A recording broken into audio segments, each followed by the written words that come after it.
Recovery did not come easy to me. So I just celebrated 10 years, and it took me that long to get 1 week of sobriety. It can be done. If you just follow these principles and sometimes, get out of our own head, stop debating this and just follow the suggestions. And that's really all I did was follow what people were telling me. You can do it, but live one day, just take it one day at a time. That's it. I heard it through the grapevine. Welcome. It's the AA Grapevine half-hour variety hour featuring the collected voices of Alcoholics Anonymous. I'm Don, an alcoholic in Greensboro, North Carolina. Hey there, Don. Hey, everybody. I'm Sam, an alcoholic in Palm Springs, California. Sam, why do we never use our last names here? Is it that we're ashamed of our disease? Well, I wouldn't say that we never use our last names. I hear people sharing their last names in meetings and stuff, but I tend not to. I, at one point, was sharing my last name in a meeting because I was hearing other people do it, and it just didn't feel right. It felt like there was some ego there or something, and just saying I'm Sam, I'm an alcoholic is what works for me. But I think it was in Dr. Bob and the Good Old Timers. Dr. Bob says, we are not anonymous to each other. That's right. We're anonymous at the level of press, radio, and film. Anywhere below that, we should be able to get to know each other. And I certainly will share my name and contact information with anyone in conversation before or after a meeting. Well, Sam, is AA a secret society? Anonymous? I was thinking about that, and it's like, yes and no.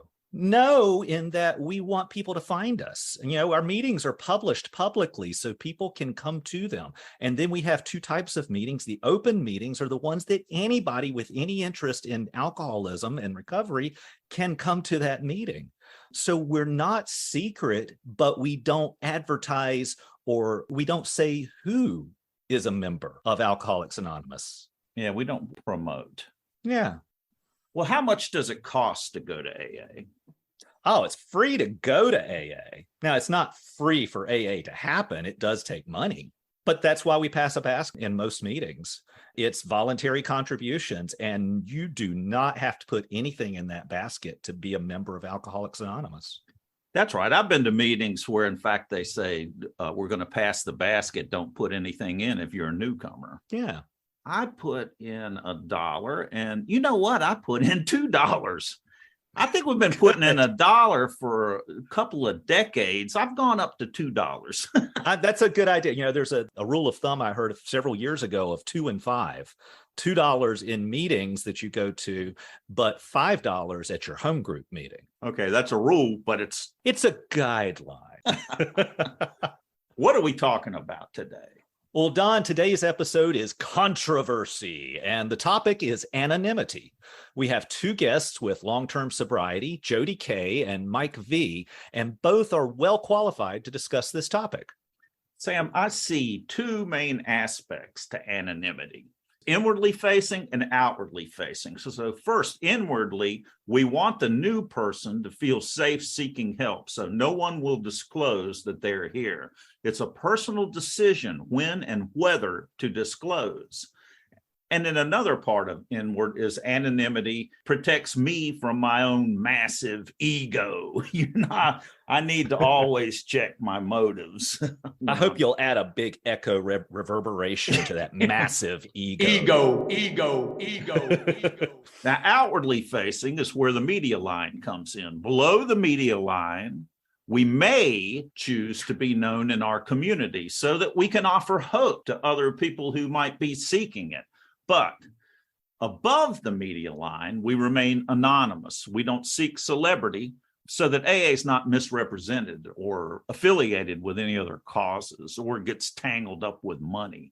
And the tension there is how to be an example to someone who wants to get sober and still remain anonymous. Well, this is from the official AA anonymity statement card that's available at intergroups and general service offices as well as AA.org. There may be some here who are not familiar with our tradition of personal anonymity at the public level.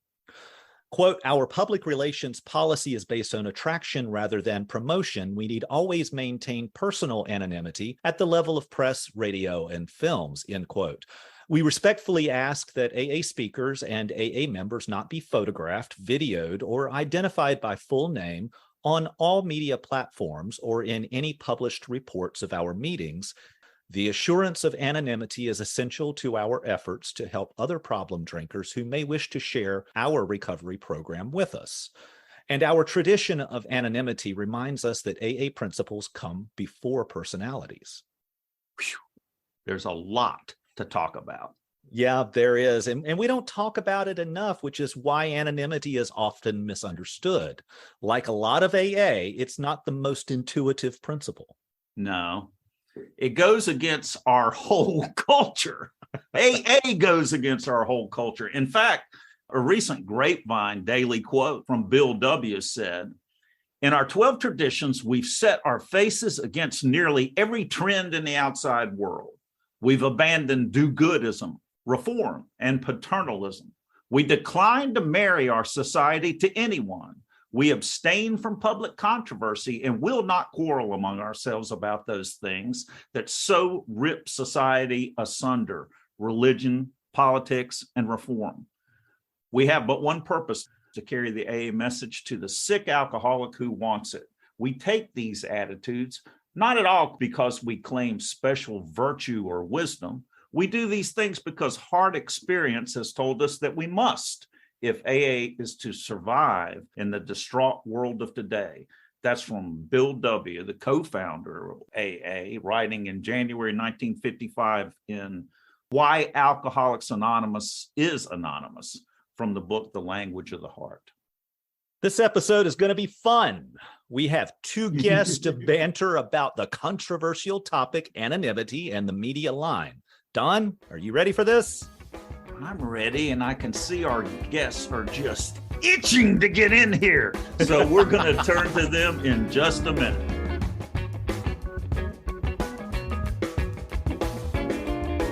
Grapevine does not accept donations, but you can offer your support by making a purchase at store.aagrapevine.org or by the Carry the Message gift certificates to sponsor Grapevine subscriptions for alcoholics in need. That's store.aagrapevine.org. Now it's time for controversy. Today's topic, anonymity and the media online. Welcome, Mike.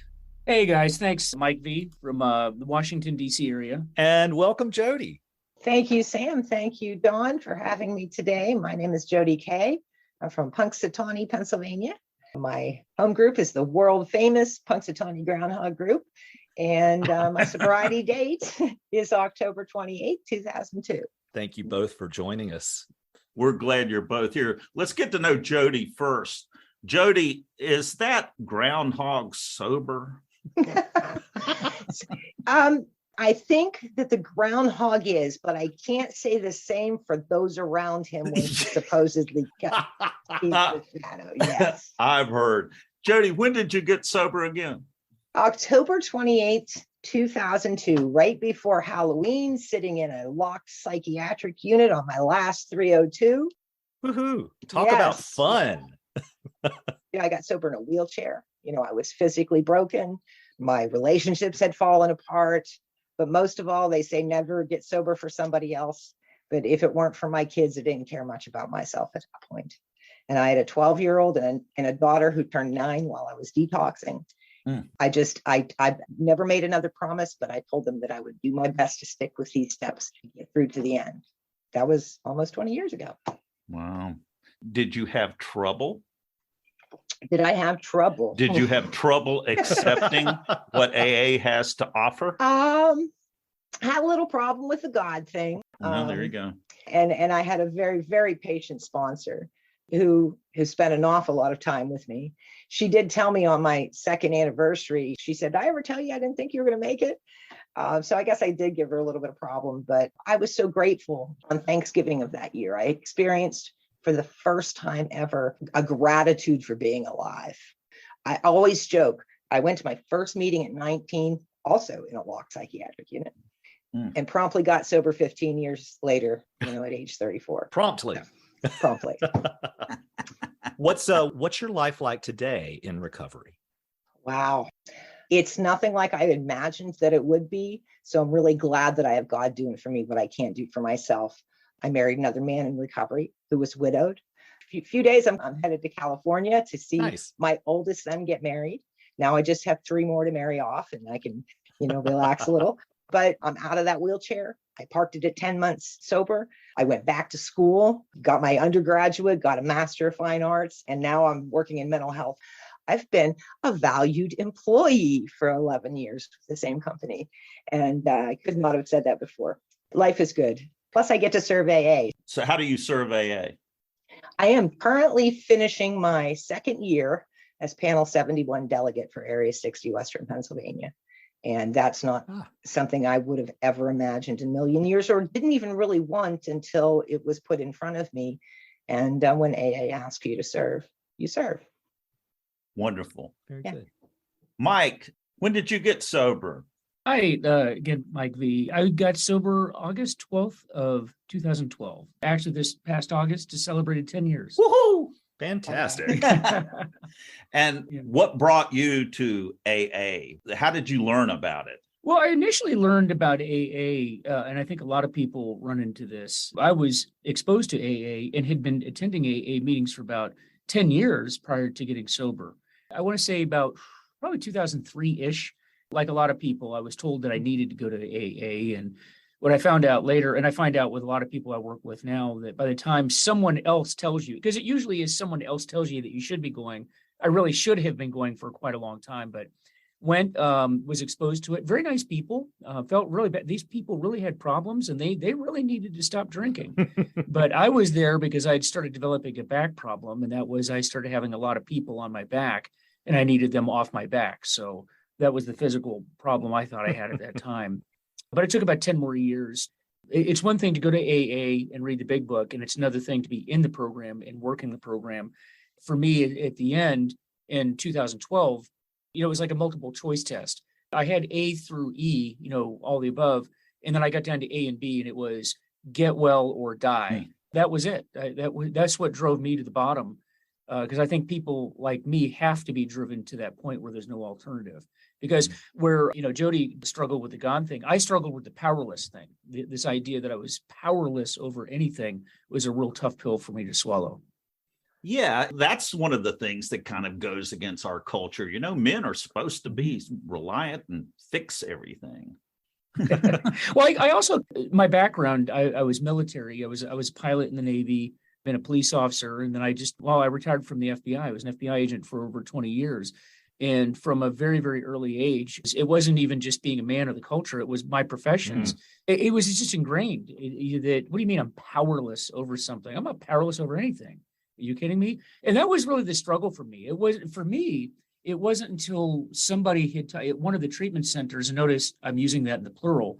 It wasn't until I had learned about the disease model of addiction, because I thought this was, hey, if I was a better person, better husband, better employee, better whatever, somehow my being more moral had something to do with my drinking. I didn't realize that in reality, it was, no, I had a genetic deficiency. The big book of Alcoholics Anonymous talks about an allergy.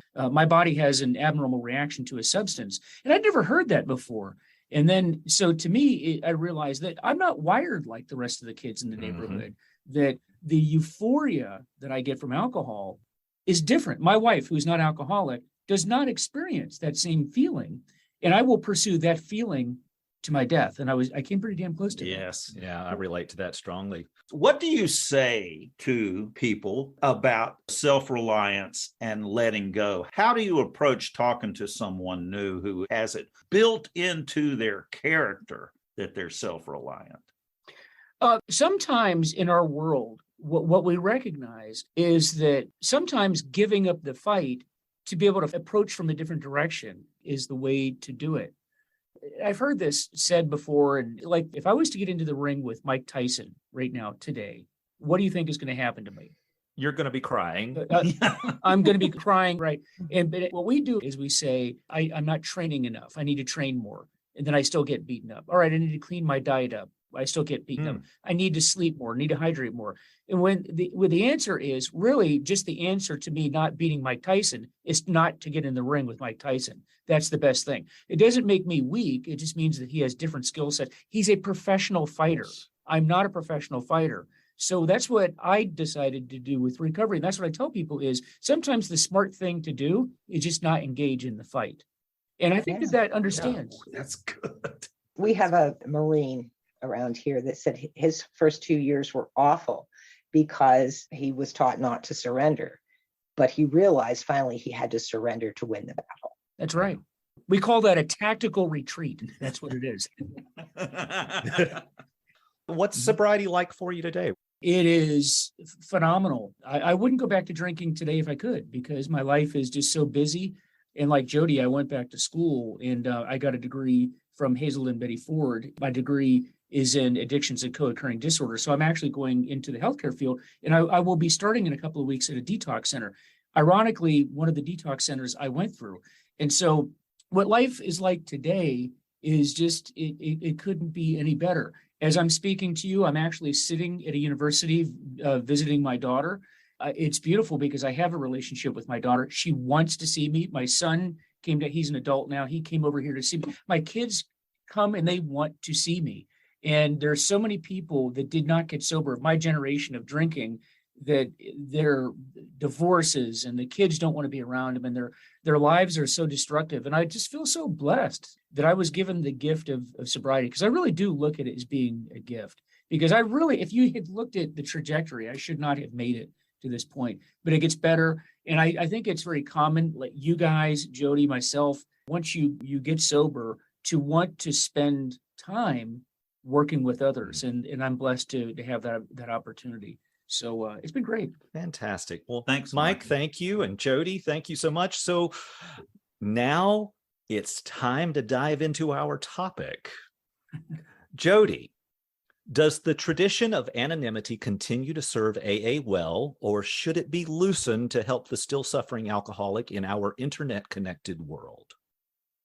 Well, Sam, I think that question assumes that it hasn't already been loosened. You know, there are plenty of ways for us to attract the still sick and suffering.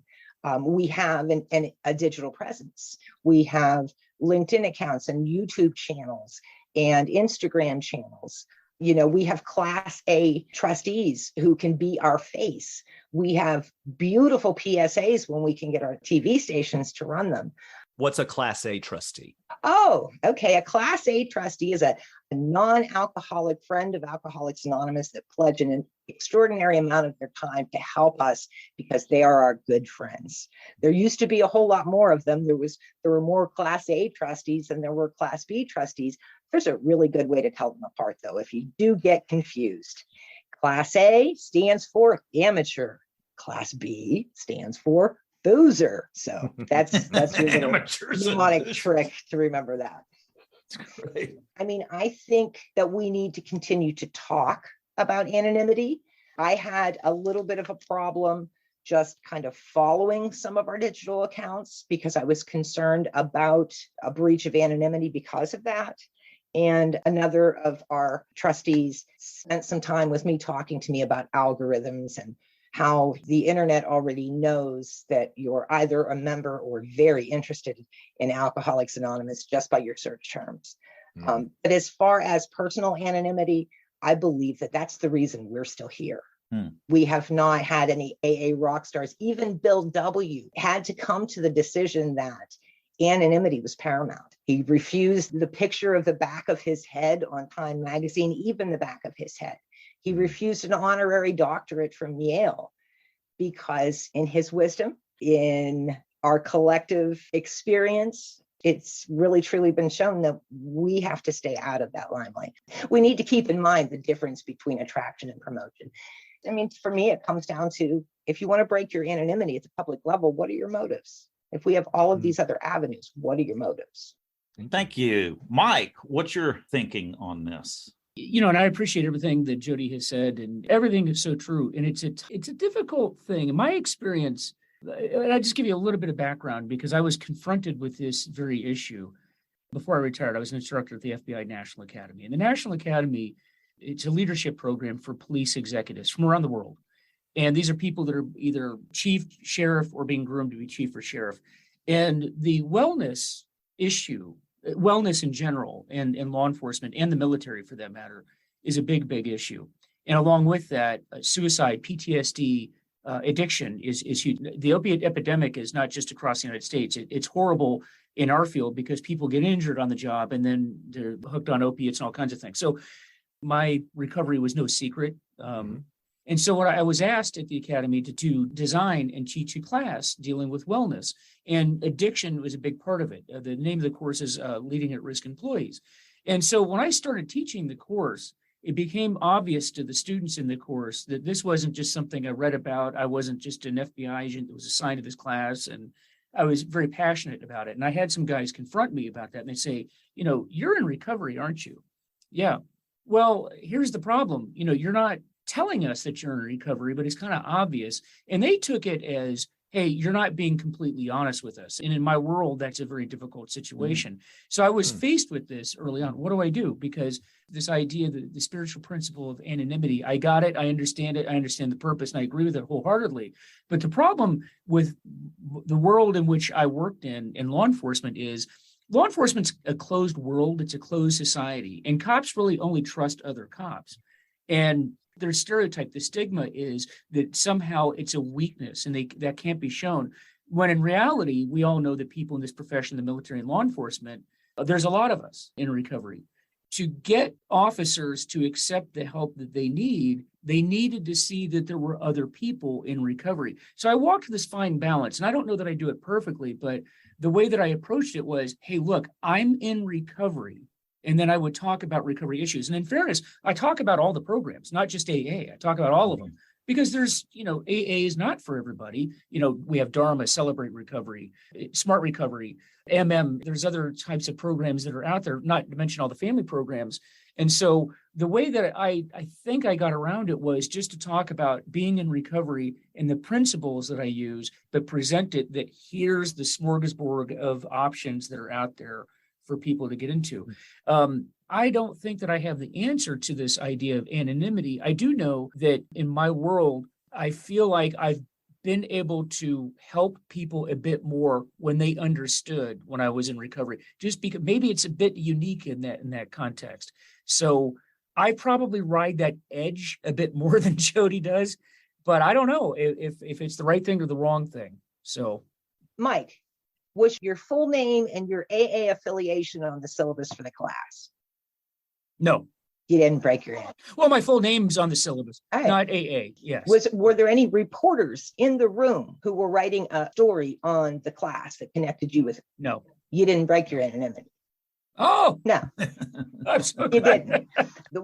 Just about everybody that knows me knows I'm in recovery, and a whole lot of those know that I'm in recovery in AA. I've had reasons to disclose, and like Dr. Bob said, if people can't find you in your community, we still have old guys that come in that have never gone online to find a meeting, but somehow or other they got one at their doctor's office or down the street at the magistrate's. We have pastors who call us to say, we have a family member of one of our parishioners who's in town for the holidays and they really need a meeting. We have to be able to reach out to our community. We just can't do it at the level of press, radio, and film.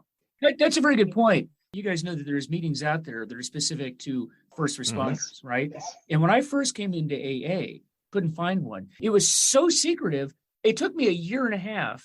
It's too secretive. That is for some very specialized meetings, because the caduceus meetings as well for the medical community are also not publicly listed. And that's because of the stigma. Absolutely. There's a stigma still, but it's also the closed society. But AA meetings in general are listed publicly. Right.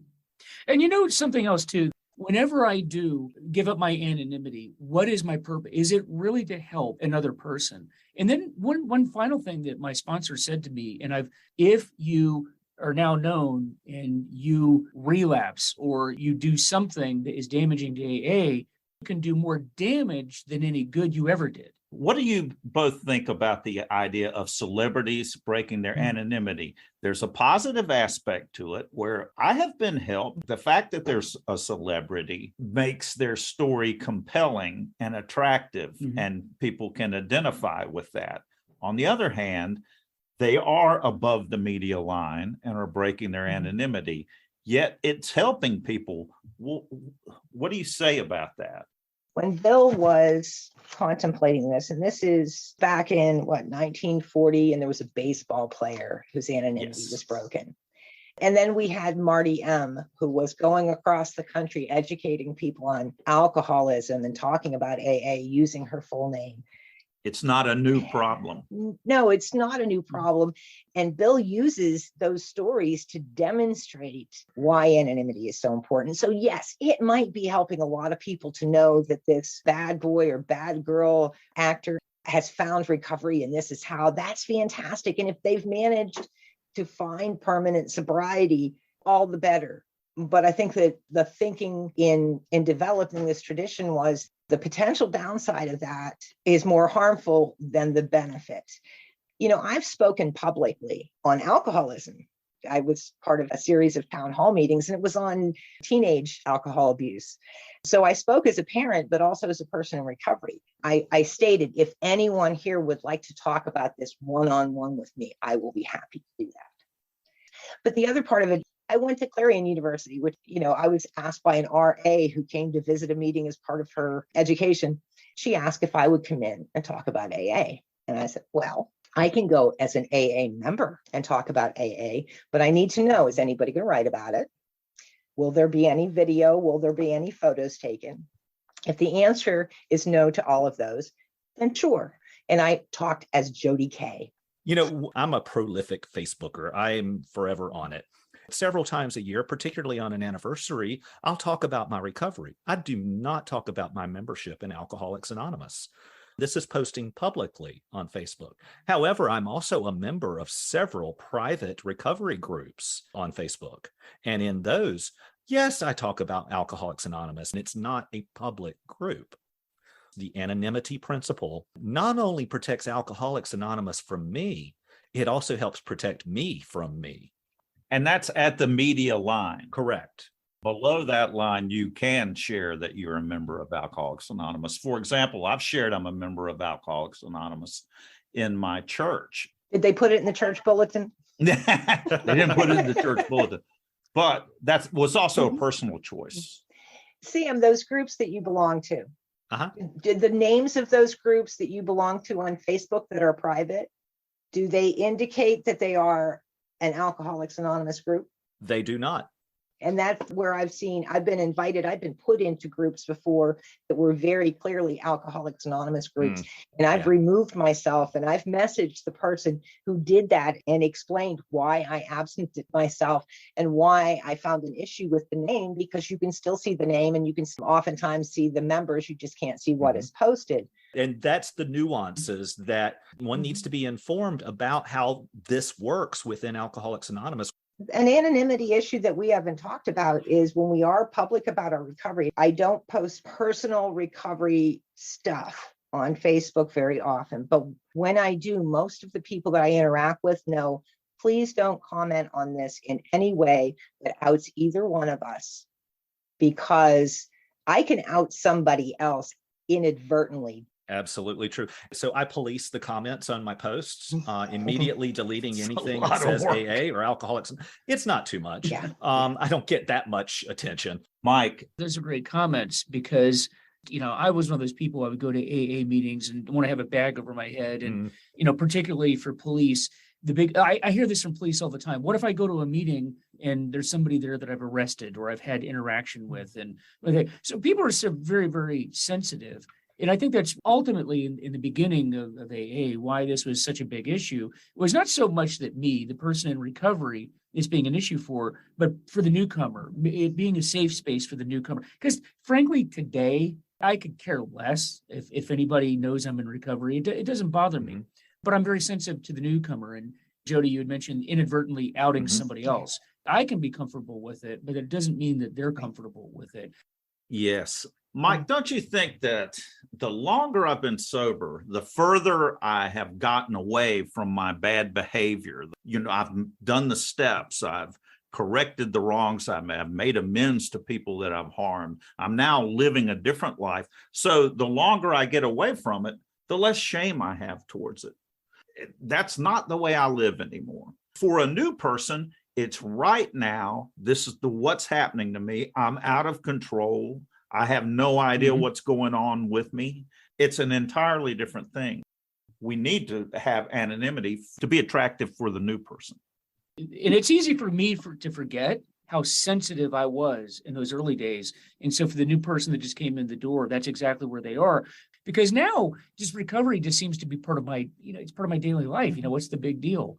Well, that's why it's good for me to keep going to meetings, to be reminded of that. In thinking about this topic, I was kind of rolling through my history with anonymity and how I've screwed up. I grew up in an alcoholic home where either you felt invisible or you wanted to be invisible. And alcohol allowed me to be right there at the center of attention. I still had those competing urges, though, when I first got sober. I'm in a wheelchair. I'm broken. I'm not the tough girl I used to be. Trust me, I wore head to toe black leather in a wheelchair with like Vietnam War stickers on it and stuff. I was still trying to be a tough girl, but I couldn't be that anymore. So I just wanted to shrink down. But there were those urges to just tell everybody I'm in AA now and I'm doing fantastic. And you should look at me for that reason. As I've grown in sobriety, the spiritual foundation nature, the humility in anonymity has really come home. And I have a suggestion to anybody that really has that urge to want to get out there and tell people how excited they are about their recovery. Public information and cooperation with professional communities needs you. Yeah. What do those committees do? Public information gets the information out there, gets that information out to the magistrate's office, gets it out to the hospital. Cooperation with the professional community is sitting down and talking to a pastor about what Alcoholics Anonymous has to offer his congregation. It's talking to your doctor when you go in for a doctor visit. I'm the last appointment of the day because my doctor always spends 45 minutes at least with me because she wants to talk about recovery. She's not in recovery, but she wants to be educated so she can communicate with her patients. So if you really want to get yourself out there and out yourself, you can do that one-on-one with doctors, with police officers. So there's ways if you want to channel that in a productive fashion. Yeah, and I want to echo that too. That's one of the things that I've been doing over the last 10 years is working with police. And there's a great demand. I'm now working in the hospital environment. And a lot of people think that, oh, you're in a hospital, you're in a medical environment. All these people understand addiction. They don't necessarily. They need people like us. We can help these people understand quite a bit. So I think, Jody, that's a great idea. Mike, Jody, thanks so much. I understand anonymity better after our discussion today. And I would also encourage listeners to go to aa.org or talk with your GSR or committee members at the district level and ask about anonymity if you have questions. Listeners, we want to hear your thoughts on anonymity. Call and leave us a message. You can find the phone number at aagrapevine.org. Click on the podcast button up top. Jody, Mike, thank you so much. It's been a great time chatting with you. And wow, I don't even feel like I need a meeting after this. The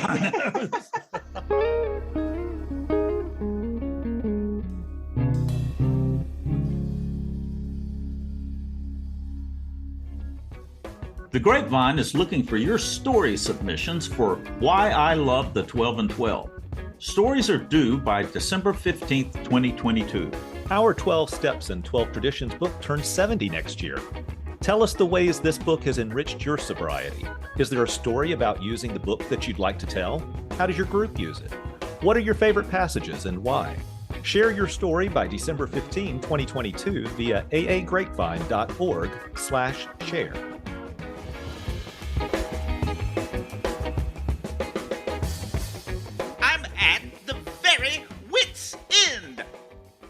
Do you drink every day? Yes. How much a day? About 3 6-packs starting at noon. How much does a 6-pack cost you? Roughly $10 at a deli. And how long have you been drinking like that? 15 years. So you're spending roughly $900 a month. In 1 year, you spend $10,800, correct? Correct. And in 15 years, you would spend roughly $162,000, correct? Correct. That's a fortune. Did it ever occur to you that if you did not drink beer for the last 15 years, you could have bought a Ferrari? Do you drink? No. Where's your Ferrari?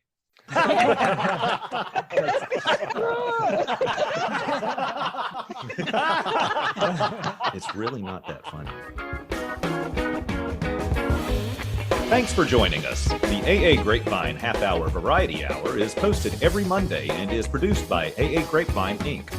We don't speak for AA as a whole. We share the experience, strength, and hope of members to help others recover from alcoholism. Podcast info, including how to call in, is at aagrapevine.org/podcast. Find AA Grapevine on Instagram and the AA Grapevine channel on YouTube. All things Grapevine are available at aagrapevine.org. If you want to know more about AA, Google Alcoholics Anonymous and your city or visit aa.org.